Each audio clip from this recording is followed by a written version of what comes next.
ராணிப்பேட்டை மாவட்டம் சோளிங்கரில் 108 திவ்ய தேசங்களில் ஒன்றான யோகலட்சுமி நரசிம்மர் பெருமாள் கோவிலில் சித்திரை பிரம்மோற்சவ தேர் திருவிழா நடைபெற்று வருகிறது. இதுகுறித்த கூடுதல் விவரங்களை வழங்குவதற்காக எமது செய்தியாளர் ஞானமூர்த்தி இணைப்பில் இருக்கிறார். வணக்கம் ஞானமூர்த்தி, இந்த தேர் திருவிழா தொடர்பான விவரங்களை பதிவு பண்ணலாம். வணக்கம் வினிதா.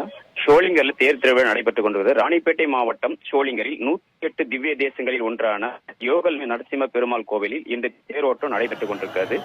சித்திரை பிரம்மோற்சவம் 15ஆம் தேதி நேற்றத்துடன் தொடங்கி ஸ்ரீதேவி, பூதேவி, பெருமாள், யானை சிம்ம வாகனம், சேஷ வாகனம் உள்ளிட்ட வெவ்வேறு வாகனங்களில் நாள்தோறும் 8 மாட வீதிகளில் உலா வந்து பக்தர்களுக்கு அருள் பாலித்து வந்தனர்.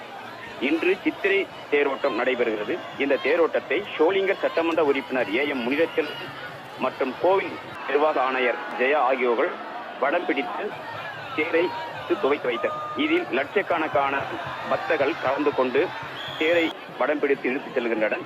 இந்த தேர் சுப்பாரா வீதி, சன்னதி தெரு, தெரு உள்ளிட்ட 4 மாட வீதிகள் வழியாக பக்தர்களுக்கு காட்சி தருவார். இந்த பக்தர்களுக்கு முதல் வழியில் நீர்மோர், பானகம் உள்ளிட்ட இலவசமாக வழங்கி பக்தர்களுக்கு கடனை செலுத்துவார்கள். தேர் மீது உப்பு, மிளகு போன்றவை நேர்த்திகரனாக எரித்து தன் நேர்த்திகரனை செலுத்துவார்கள். நிதா, விரிவான விவரங்களுக்கு நன்றி ஞானமூர்த்தி.